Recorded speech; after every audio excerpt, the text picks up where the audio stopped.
Hello everybody, welcome or welcome back. So today I thought it would be fun to do a little video going through all of the new releases that I'm aware of that are going to be coming out in 2025. There already are very few things more exciting for a girl like me than one of my favourite authors releasing a new book. So I took the time to go through Goodreads and any articles that I could find referencing any new books that were coming out, and I have compiled a list of the ones that I'm the most excited about. Past July, yeah, I only have 2 books, so hopefully there's going to be even more great books coming out towards the end of the year. New release that has already come out, I already own. I can see it's sat over there. I could go grab it, but I really can't be bothered to get up. Beg, Borrow or Steal by Sarah Adams. That came out January 7th, I think, so a few days ago. I haven't personally read it yet, but I'm very, very excited about reading it. It is the 3rd book in the... I don't know what the series is called, but When in Rome and Practice Makes Perfect are like the first 2 in this interconnected small town romance series. This book I'm the most excited about out of any of those. I've liked the previous 2, but I think I'm really gonna like this one because like rivals to lovers, I think they're co-workers and neighbours. I just am really and they're teachers, and I'm kind of, I think the dynamic of like co-worker teachers having that kind of tension would be a really fun setting. I'm very excited about reading that. I'll probably read it soon-ish. Next we have Onyx Storm by Rebecca Yarros. This is coming out on January 22nd. By the way, I'm gonna say when the book's meant to be coming out, but that could change. It usually always changes, so don't take this word as gospel. 3rd book in the Empyrean, I think the series is called. You'd probably recognise it better as Fourth Wing. Very, very excited about this release because I loved Fourth Wing and I really liked Iron Flame as well. It's great. It's kind of like Divergent meets dragons, I feel. I'm not gonna lie, I'm a little bit nervous about this one. I'm very excited, but I'm also a bit nervous just from how Iron Flame ended. I don't know what we're gonna get, and I don't know, I just don't know where Rebecca is taking it. It's scary because the first book had this great romance that was fully formed by the end of it, and then the 2nd book we had that same thing kind of like just continued. I'm like, okay, if we're gonna do a 5-book series and you're already together in the 1st book, that doesn't sound right to me, so I'm scared. This might be my most anticipated new release of the entire year. Deep End by Ali Hazelwood. It's coming out February 4th. Previously known as Wet, which is just awful. Thank God they changed that. Sorry, Ali, but thank God they changed that. From what I know, this book is about a competitive diver and a swimmer. I think it's like a college setting, who start this arrangement. I'm guessing it's either like a fake dating or just like a friends with benefits, something along those lines. I'm not sure. They start an arrangement because of a secret. That's what I got from the blurb, which is meant to be a temporary little fling, but obviously they develop feelings for each other, blah blah blah. I am beyond excited for this. Whatever the description said, I would still be beyond excited because everything that Ali writes I usually love, enjoy so much, so anxiously awaiting that book. Next, also in February, we have First Time Caller by B.K. Borison. This is coming out February 11th, which is like 3 days before Valentine's Day, I guess. February 14th? Or is it February 13th? I don't know. But makes sense because this is a very Valentine's Day vibe book. It's described as hopeless romantic meets a jaded radio host. And from what I could tell, we have this radio host, Aiden, and he's hosting basically like a romance hotline that people call into. He's not really feeling the love right now. He's feeling a bit jaded, I guess. I don't know where it's coming from, what's happening there, but he's not vibing with the love. Then we have Lucy, who I think calls into the hotline, and her interview goes viral for whatever reason, and people really like her, want her to find love, all that kind of stuff. And I guess it becomes like an ongoing thing, trying to find Lucy love, and then her and Aiden probably develop feelings for each other. I just thought that sounded really fun. I don't think I've ever read anything by B.K. Borison before, but I really liked that description. It kind of reminded me of the X Talk, just in that it's like a radio show. Like, plot's very different, but I really loved listening to that on audiobook, so I think I might do the same with this one. Next, I have Upon a Starlit Tide by Kell Woods, which is coming out February 18th. So Kell Woods is actually the author of After the Forest, which is a fairy tale-y, fantasy, storybooky book that I read at the end of this year in like October and November. And it was a book that I got from Illumicrate, and I was putting off for a really long time because it didn't sound interesting to me at all. It basically just was like Hansel and Gretel retelling, and she loves to bake gingerbread, and the forest's really dark. That's all I really got from the description, so I really didn't care to read it.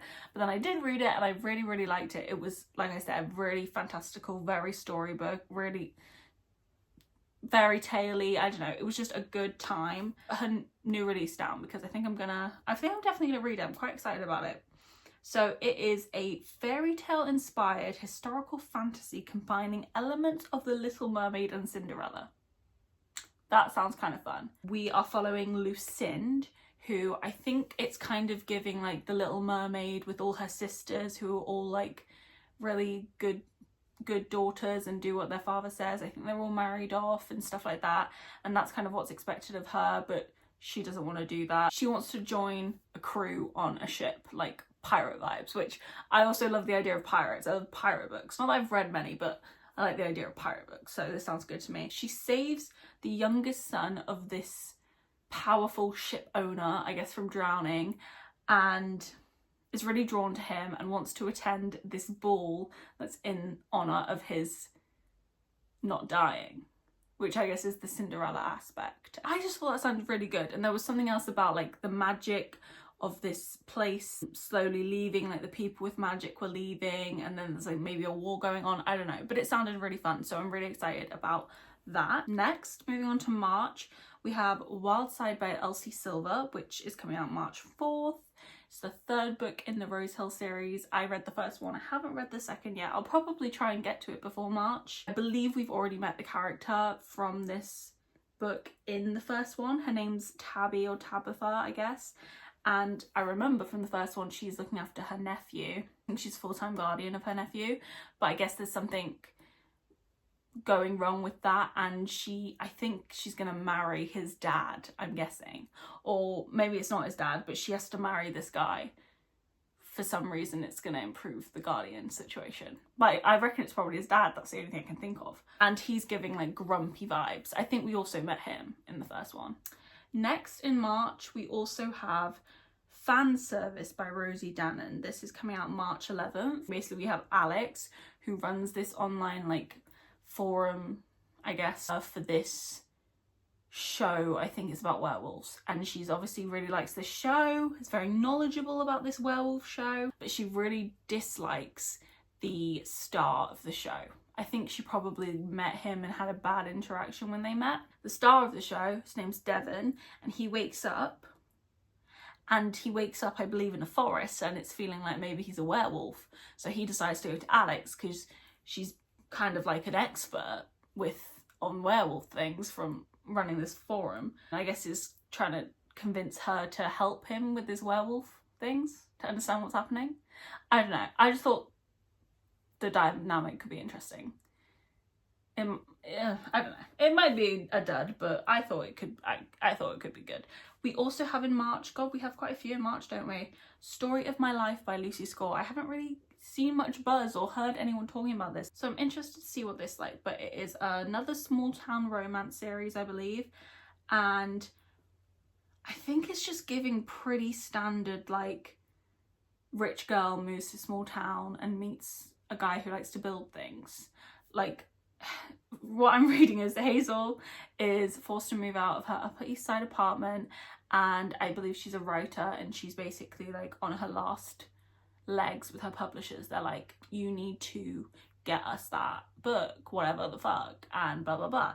But she probably doesn't have inspo, so she decides to move to a small town in Pennsylvania, and yeah, grumpy contractor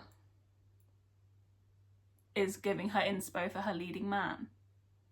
I don't know, it could be really good or it could not be. It depends when I read it, to be honest. Sometimes like really like just fluffy silly books like this are really good. And one thing I did really like about Knock 'Em Out is I felt like she had a lot of other background characters in this small town that made it feel really like, that made it a bit more interesting, and you were a little bit more invested in the entire series than just like the two characters, you know what I mean? Next we have Sunrise on the Reaping by Suzanne Collins, which is coming out March 18th. This is another prequel to the Hunger Games series. I don't know if I'm gonna read this or not because I haven't read The Ballads of the Songbirds and the Snakes yet. I loved the movie so much, but I just didn't get around to reading the book. It's the 50th annual Hunger Games, which if you know your Hunger Games lore, this is going to be Haymitch's Hunger Games, which is obviously the Quarter Quell, with it being the 50th. I believe in this Quarter Quell they are doing twice as many tributes, so very exciting. I mean, it's an interesting one because we know what happens. If you've read the books, you know what happens at the end of it, which is like, we know what happens at the end of the book, but I guess it's the getting there that's important. Now, I guess I don't need to read Songbirds and the Snakes to read it. We will see. We will see. I do like some Haymitch, so maybe I will. Next we have Say You'll Remember Me by Abby Jimenez. This is out April 1st, one day before my birthday, April Fool's. Wait a minute, is that on April Fool's? Is she going to be lying about something? I believe that this is kind of like a initial bad meeting, we make up, and then we go on an amazing date. But Samantha kind of realises I have a lot going on with my family and I can't really get invested in this. So say you'll remember me, but I gotta go. Yeah, but obviously the tension, the chemistry is just too palpable, I am sure. So they must figure it out. Yeah. Next, we have Fearless by Lauren Roberts coming out April 8th. Can't say I'm that excited about this, to be honest. The Powerless series really hasn't done it for me in the way it does it for a lot of people. The first book was good. It was like a 4.25. I feel like I enjoyed it, but I definitely wasn't obsessed with it. I liked that little novella book, but the second book I really didn't like. So I'm gonna finish it because I have interest in seeing how it finishes, but I don't have much hope, to be honest. I'm not expecting to really like it that much. Also coming out on April 8th, we have Enchantra by Kaylee Smith. This is the sequel to Phantasma, which is a book that came out this year, I think. It either came out this year or it just got hyped up a lot this year. People were very excited about this book. It was like the hottest romancy book for a minute there. I never got around to reading it. I think I will though, because it sounds like something I would enjoy. I like games and trials and stuff, and I've had this book recommended to me a few times, so I think I will probably read it at some point and then maybe read the second book when it comes out. Also in April is stacked. We have an Abby Jimenez release and we also have an Emily Henry release on April 22nd. Her new book, Great Big Beautiful Life. So this book is about two writers who I believe are competing to tell the life story of this woman. I think she's kind of like a tabloidy kind of socialite character, and I'm pretty sure her family was really big focus of all the news and stuff like that. I think that's the vibe of this this lady, I guess, going to stay with her for her to decide who she wants to tell her life story. I think that's what's happening. I'm excited about it. It sounds really interesting.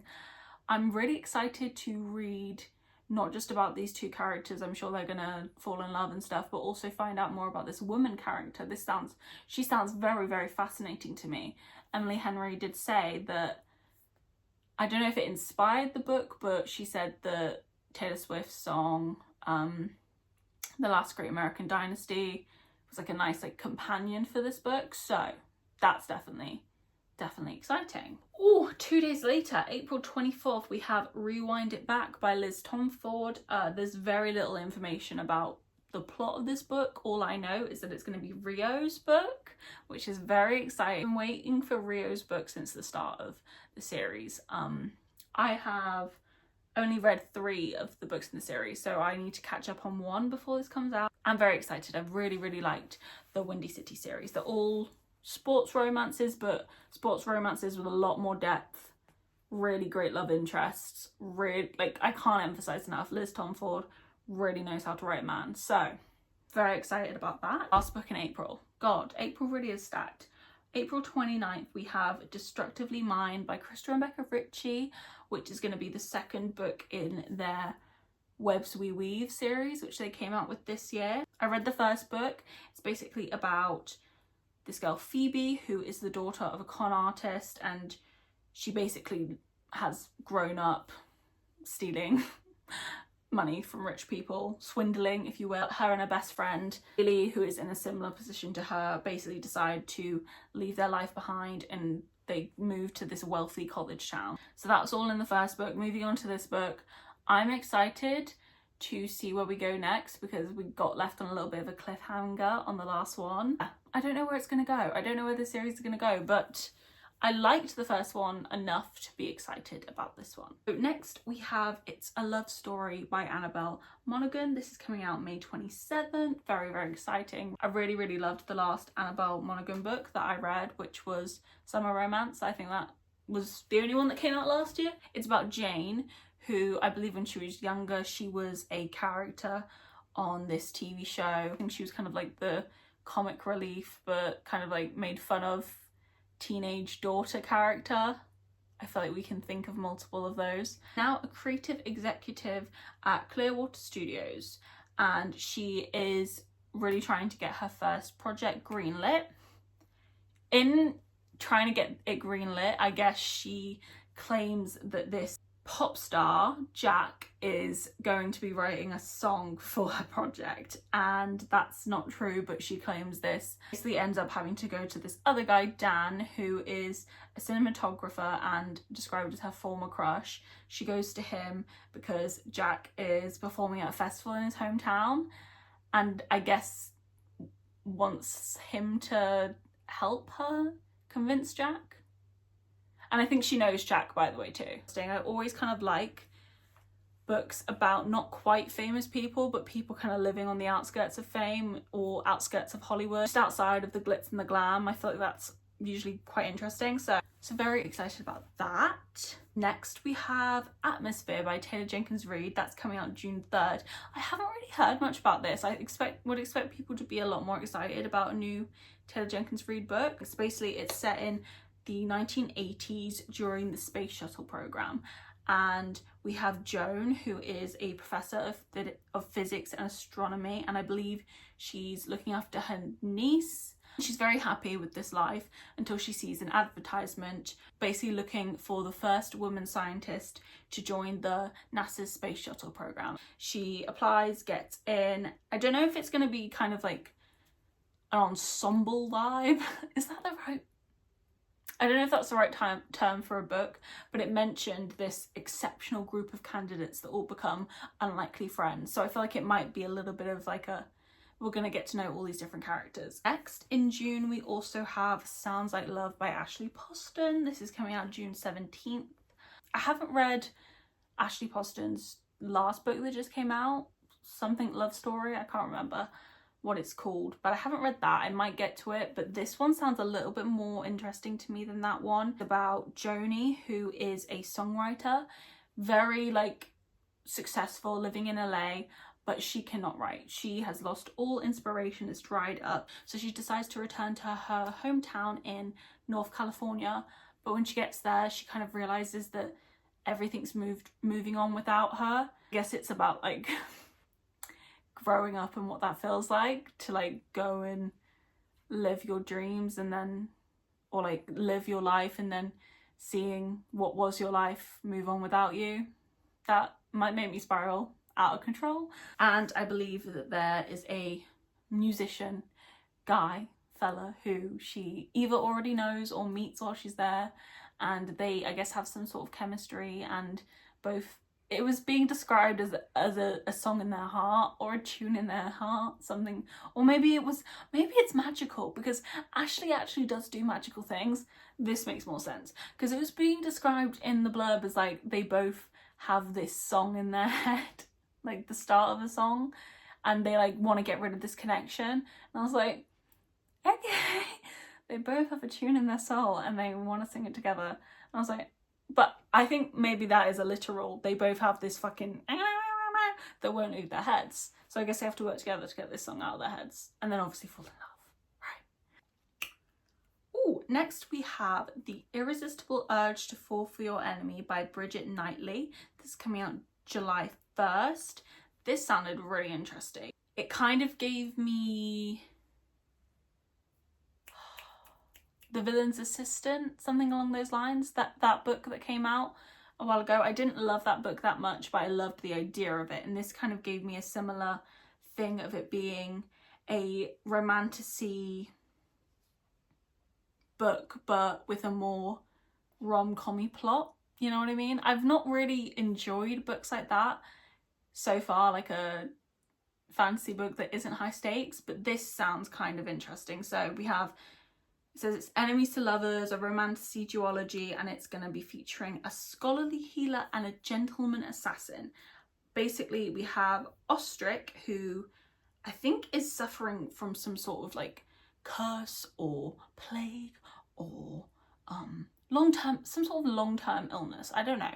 Something's wrong with Ostrich and he needs healing, and the only healer who can help him is Orion, I think her name is. But they're members of different orders, enemy orders, whatever that means. Yeah, but they are forced into collaboration as Ostrich basically like bargains with Orion to help him by saying that he will give money for the sick who need help.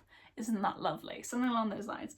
And they obviously work together and fall in love. I think it's going to be cute. I don't know. I've got really, really high hopes that that's going to be really cute. The idea of a scholarly healer and a gentleman assassin, those two descriptions makes me think she's going down the right lane. You know what I mean? I've got a feeling it's going to be full of like witty banter, little quips, and like also like blushing, you know, and kind of like, oh my god, you know what I mean?